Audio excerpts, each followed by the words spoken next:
Bonjour, j'espère que tout le monde va bien. Donc je fais un petit test vidéo pour vous montrer comment répondre à l'exercice 1 sur les équations de tangente. Donc dans un premier temps, je vais vous montrer pour la première question. Nous sommes jeudi et demain vendredi, j'essaierai de vous montrer l'ensemble des questions. Donc je vous rappelle, l'objectif de l'exercice, c'est de remplir le tableau qui se trouve en bas de la page. Nous avons donc des valeurs de x, 0, 4, 8, 11, 14. Et ces valeurs de x, on va les retrouver bien évidemment sur l'axe des abscisses. Donc 0 est là, 4, 8, 11 et 14. Donc pour faire l'exercice, nous aurons besoin de considérer des points de la courbe dont les abscisses sont 0, 4, 8, 11 et 14.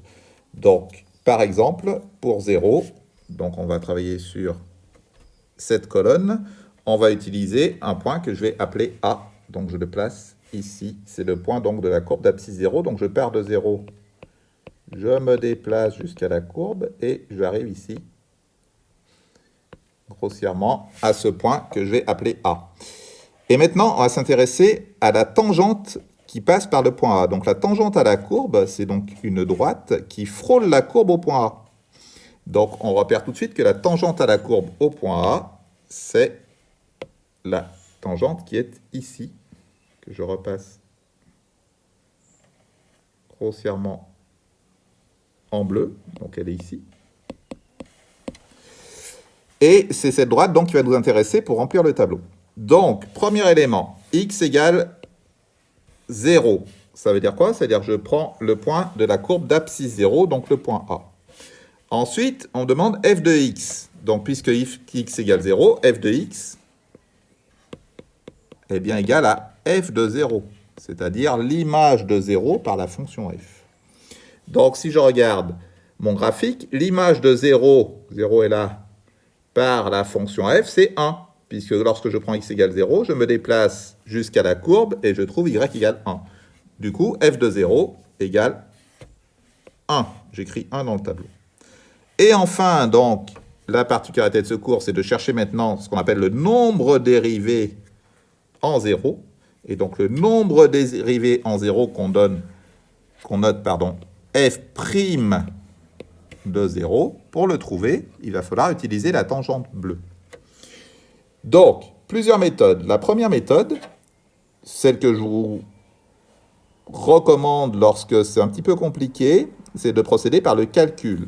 Et la deuxième méthode, que je vous recommande lorsque la tangente passe, comme ici, par des points qui se trouvent sur les croisillons, entre guillemets, du graphique, c'est de passer par le graphique. Donc, la méthode par le calcul. Pour faire cette méthode, il va nous falloir 2 points sur la tangente bleue.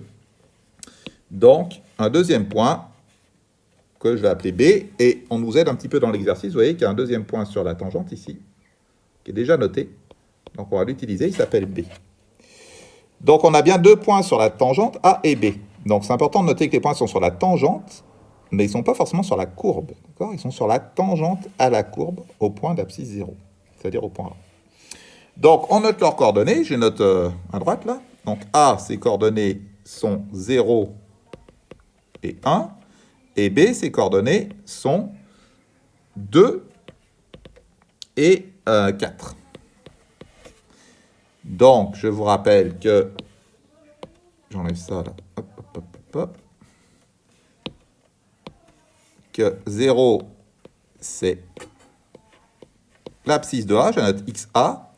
1, c'est l'ordonnée de A. Je note YA. 2, c'est l'abscisse de B. Je note XB. Et 4, c'est l'ordonnée de B. Je note YB.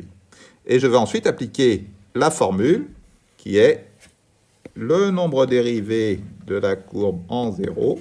Donc, c'est toujours la même formule. Vous prenez 2 points A et B. La formule, c'est YB moins YA sur XB moins XA. Je remplace YB, il est là, c'est 4. 4 moins YA, c'est 1. 4 moins 1, divisé par XB, c'est donc 2, moins XA, il est là, c'est 0. 4 moins 1, ça fait 3. 2 moins 0, ça fait 2, et 3 sur 2, ça fait 1,5.